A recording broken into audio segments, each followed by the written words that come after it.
The entire house feels gloomy because someone stays in bed all day, unable to care for herself.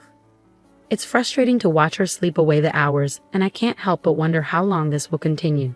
My mother-in-law and sister-in-law often criticize me, saying, "Drew, it doesn't matter if Tom is married or not. Your presence doesn't change anything since you don't contribute." My father-in-law echoes their sentiments, saying, "I'm Jane Brown, 32 years old, and I've been married for 5 years. My father passed away due to illness when I was in high school, and my mother followed not long after I got married. I have loved drawing since I was young and aspired to become a picture book artist. After finishing high school, I attended design school and began working as an illustrator at a small design firm. My husband worked for an advertising agency, and we met when he approached me to illustrate a character for a campaign. After 2 years of dating, we decided to get married. My sister-in-law also lived with my in-laws, and after we got married, we moved in with them. I transitioned to freelancing as an illustrator and started working from home with their support. I aimed to be a supportive wife and dedicated myself to housework, which wasn't difficult since my mother-in-law didn't care for it and left the tasks up to me. She gave me the freedom to manage the home as I saw fit. My sister-in-law, on the other hand, showed little interest in household chores. She often went out for drinks and dinners with her friends and colleagues, so we rarely shared meals. Yet we coexisted peacefully. However, 3 years ago, my life took a dramatic turn when I fell down a flight of stairs at a train station and suffered serious injuries. The accident left me with a spinal injury resulting in paralysis of my lower body. Initially, the shock was overwhelming, but as time has gone by, I've adapted to this new reality. My in-laws were attentive and supportive when the injury first occurred, but they likely didn't anticipate that I would never regain the ability to walk. As 3 years passed, significant changes occurred. My sister-in-law married and moved up 2 years ago, perhaps to the relief of my in-laws, who might have hoped for more peace. Yet, since then, their patience with my presence seems to have worn thin. I find myself nearly confined to bed now. Understanding the strain it would put on my parents, I knew relying solely on them wasn't feasible. The layout of my in-laws' old house doesn't accommodate a wheelchair, leaving me confined to my bed, unable to move without it. Thankfully, I had been working from home prior to the accident, a blessing as my upper body remains unaffected, allowing me to continue working. My care is now managed by a helper and a housekeeper who assist me daily. While if I lived alone, a helper could handle cleaning and laundry with family around, this isn't feasible. Though a helper can offer physical assistance, my husband's work commitments prevent him from providing the care I need. Despite my own good spirits, neither my mother-in-law nor my father-in-law, who recently retired, are able to provide the level of care required. According to guidelines, home helpers aren't expected to assist if healthy family members are present and not working, covering tasks like cleaning, laundry, and shopping. Initially, my in-laws would pitch in while taking care of their own chores, but over time, they stopped helping altogether. I understand that my mother-in-law, who has always disliked housework, found it bothersome to take on my tasks. My husband was attentive at first, but now he barely speaks to me. He dismisses my needs, saying, "There's nothing to help with. I have my own job to focus on, and caregiving isn't a man's responsibility." Though my in-laws' lack of support doesn't automatically permit the helpers to assist me according to regulations, one helper, concerned about my situation, introduced me to our housekeeper. My in-laws voiced their disapproval of hiring a housekeeper, calling it wasteful and extravagant. However, I have personal needs that must be met. If they don't handle my laundry, I won't have clean clothes to wear. "Are you trying to take advantage of me?" my mother-in-law asks. I respond, "Not at all, but given my condition, I need your help." At that, my in-laws looked at me as though I were a burden. My mother-in-law added, "We can't afford to spend money on a housekeeper." I assured her, "I'll handle the cost." I was grateful that I had continued working. With my financial independence, I arranged for a housekeeper to come to the house. Her name was Susie, a 52-year-old woman whose husband had passed away years ago, and she had no children. Susie's demeanor reminded me of my late mother, kind-hearted and gentle. She took excellent care of me, and I felt a sense of comfort with her presence. Now, the only people I can talk to are Susie and the helper, not my family. When Susie arrived, my in-laws quickly tried to take advantage of her. "You should handle our laundry and cleaning as well," they demanded. No, Susie replied firmly. You're the housekeeper. It's part of your job, they insisted. Doing your chores will require additional payment. Are you willing to cover the extra cost? She countered. How dare you? You're an insolent housekeeper, they exclaimed. Despite the argument that followed, I felt a sense of relief knowing Susie stood her ground. After about a year of this arrangement, my sister-in-law returned home, recently divorced. My husband cheated on me, she said, seeking refuge in the midst of her troubles. He was an idiot. He must have been easily led astray by some woman, my sister-in-law added. He was always such a nag. My brother-in-law held a stable job at a large company and had always seemed like a trustworthy businessman. His actions didn't match the profile of someone who would betray his wife.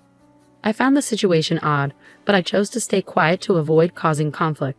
Mia echoed my in-laws' demands for Susie's help, but Susie stood her ground and firmly refused. Susie wasn't fond of my in-laws, as they had never said a kind word to me. I declined their request. Susie stated, Why are you here taking care of Jane? They claimed you were a useless housekeeper just like Jane. It must be because she's not paying you enough, they continued. After all, it's just a side job for her. Jane can't even take care of herself, so I have to rely on the housekeeper for help, they said. Mia and Kelly, you both can manage on your own, right? So there's no need for extra help. My in-laws' sarcastic comments intensified once Mia returned home. A bedridden wife is just a burden. Now that Mia's back, you make our house feel crowded. We only need Mia here. You're doing well financially, spending your time in bed drawing your little sketches. Even while I was working, my sister-in-law would go out of her way to enter my room and make cutting remarks. Frustrated with the constant sarcasm, I brought it up with my husband. Please ask your mother and Mia to be more mindful of their language. It hurts me, even if there's some truth to it, my husband replied. What do you mean some truth? All you do is lie in bed and can't handle the housework, I said. I'm not just lying in bed. I'm working. You're working from bed. It's not the same as having to commute to an office like me, he countered. I understand that, but I'm still trying my best to be productive, I responded. My family isn't pleased with you because you can't manage the house. They see you as unhelpful, he said. Do you really think so? Just try not to take things so personally. You'll struggle to survive if you let every little thing get to you. My husband showed little support or empathy. Though I understand the limitations of my body, his lack of concern for my well-being is disheartening. I long to walk and move as I once did, and I wish my husband could show some compassion and recognize how painful and difficult this is for me. Is it unreasonable to hope for some understanding?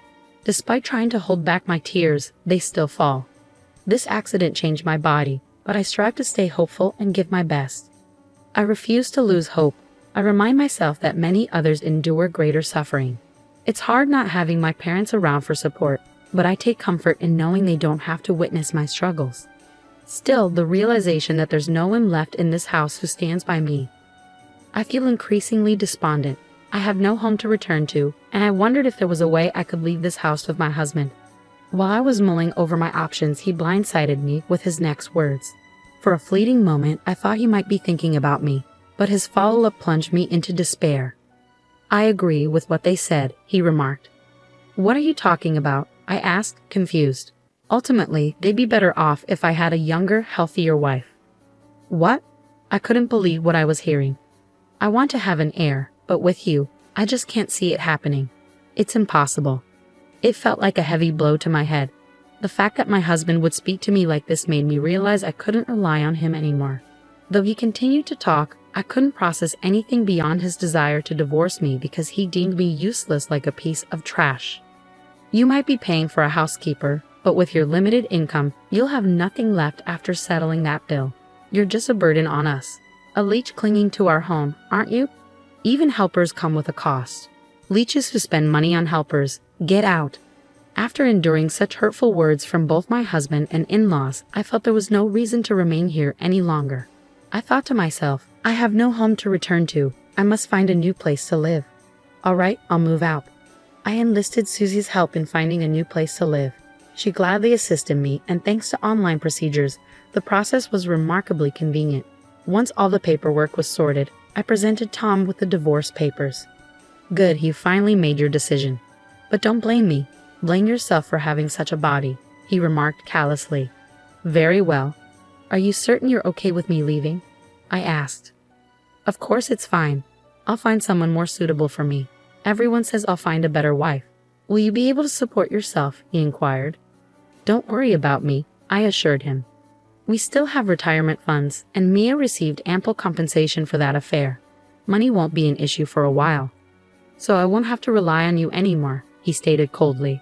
Sure, then do as you please, Tom replied indifferently. I couldn't help but feel that Tom was oblivious to reality. Without another word, I moved out, and despite the challenges, there were some silver linings. Living alone meant my helper could assist me with daily tasks like cleaning, laundry, and shopping, for which I was truly grateful. Additionally, I continued to rely on Susie's support as before. Interestingly, Susie was once a dedicated businesswoman at a major company before she married. Despite her digital savvy and competitive spirit, she grew weary of the corporate world and left it behind when she got married 20 years ago. She chuckled as she recounted her past. But I couldn't help but wonder if her resilience came from her experiences. Now she's more than just my housekeeper. She's managing my affairs and does so happily, seeing it as a way to lend a helping hand. Moreover, the new apartment I moved into is fully accessible for wheelchairs, allowing me greater independence. The spacious kitchen even enables me to cook for myself. Just as I was starting to settle into my new life, my ex-mother-in-law began calling me frequently. However, there was nothing left to discuss, so I chose to ignore the calls. Susie's excellent support and my ability to concentrate on my work without the ongoing drama led to significant growth in my business. I simply didn't have the time to engage with my ex-mother-in-law. A year went by. Mia still reaches out occasionally, though less frequently than before. My life had stabilized, and I decided it was time to resolve any lingering matters, so I picked up the phone. Hello. Finally, you picked up. I've been worried because you never answered the phone.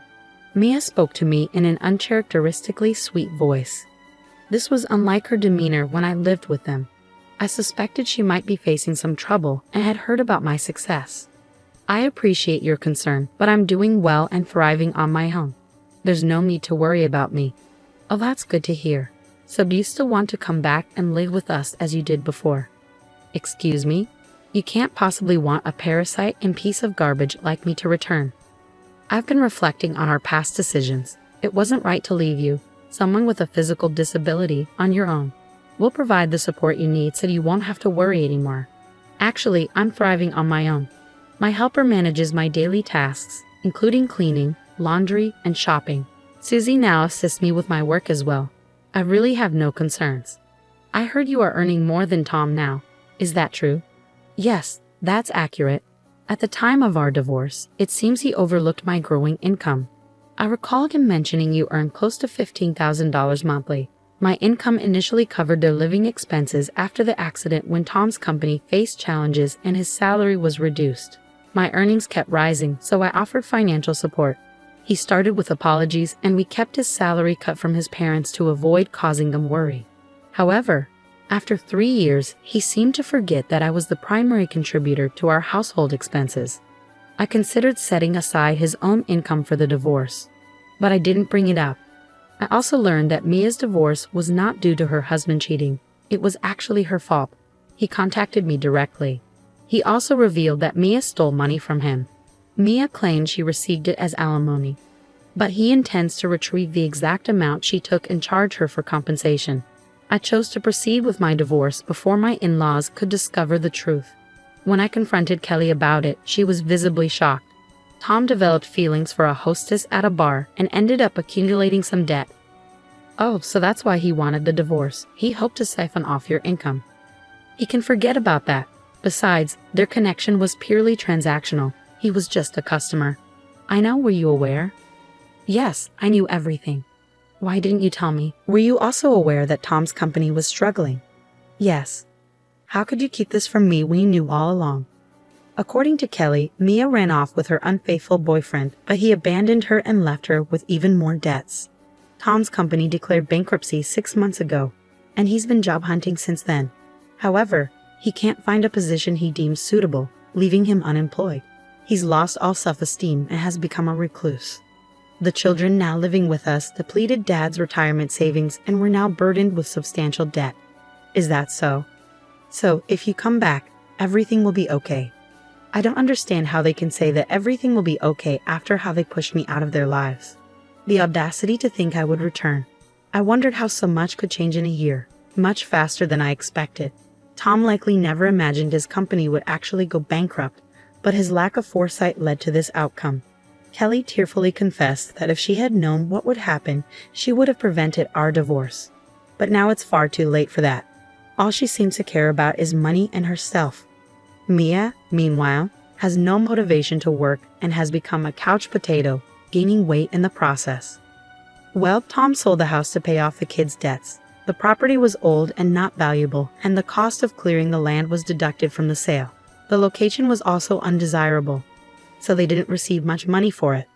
Now the 4 adults are crammed into a small one-room apartment, struggling to make ends meet.